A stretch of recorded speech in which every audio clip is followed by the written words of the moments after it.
When you first accepted Christ, one of the questions that quietly come up is this: how do I make decisions now? Because before, you may have just relied on your own thinking, but now something feels different. You may start noticing moments where you pause, or something inside you doesn't sit right, or you felt led to do something you wouldn't normally do. And this is where things begin to shift, because you're not meant to figure life out on your own anymore. The Holy Spirit is not just with you, He is guiding you. So let's walk through what that actually starts to look like in everyday life.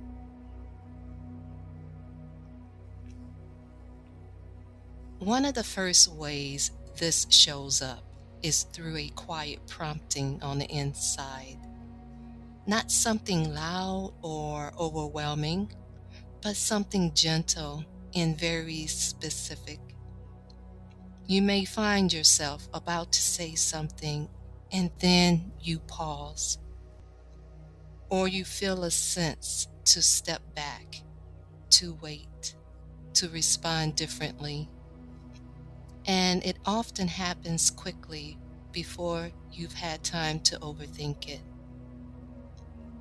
In John chapter 16, verse 13, the Amplified, it reads, "But when He, the Spirit of truth, comes, He will guide you into all the truth." So what begins to happen is you start recognizing that not every thought is just your own. There is a guidance happening within you. And the more you pay attention to it, the more familiar it becomes.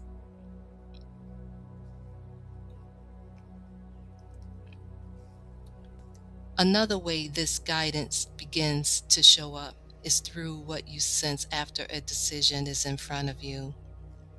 You may be considering something and everything looks fine on the outside, but inside something feels unsettled, or the opposite happens. You move towards something and there's a quiet sense of peace that comes with it. In Colossians chapter 3, verse 15, it reads, "And let the peace of Christ rule in your hearts."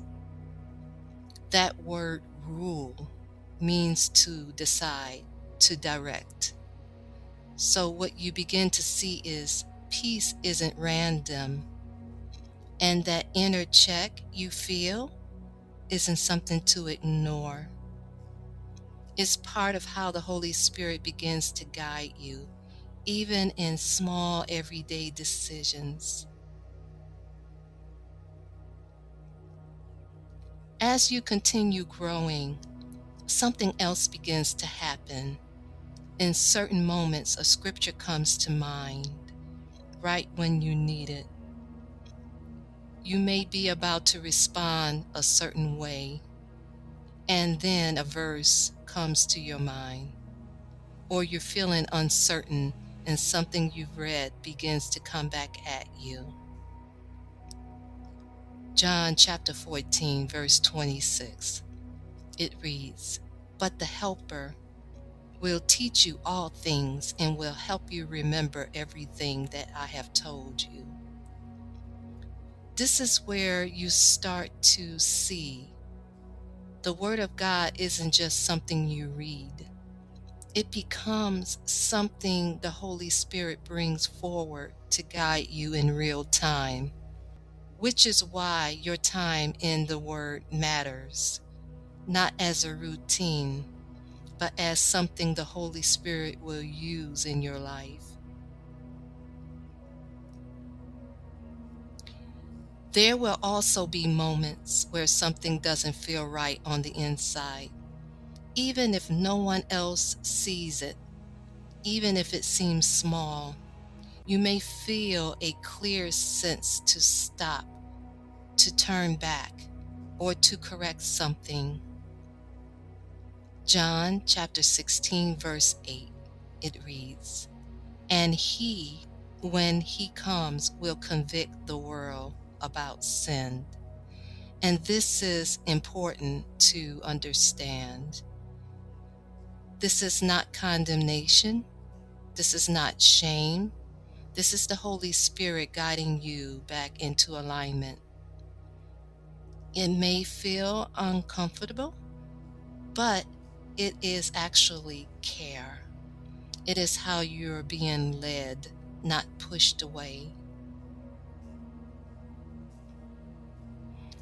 As all of this begins to unfold, you will start to see a pattern. The more you stay connected to God, the clearer this guidance becomes. Not because everything becomes easy, but because you begin to recognize what is happening. Romans 8:14 reads, "For all who are allowing themselves to be led by the Spirit of God are sons of God." So this is where prayer begins to take on a different meaning. And in time, scripture begins to feel different to you. Not like something you have to do, but like a way of staying aware, of staying connected, of staying in step. And from that place, guidance becomes something you recognize more naturally. If you've been unsure in your decisions, this is actually part of the process. Nothing is wrong. You're learning to recognize something that is already happening. The Holy Spirit is not distant. He is present, and He is guiding you, even in ways you are just beginning to notice. So as you go into your day, you do not have to force anything. Just begin to pay attention to what shifts inside, to what settles, to what doesn't. And when you are unsure, you can simply pause and ask, "Holy Spirit, help me understand what is right here." And over time, you will begin to see you are never walking through your decisions alone. This is a dove's call.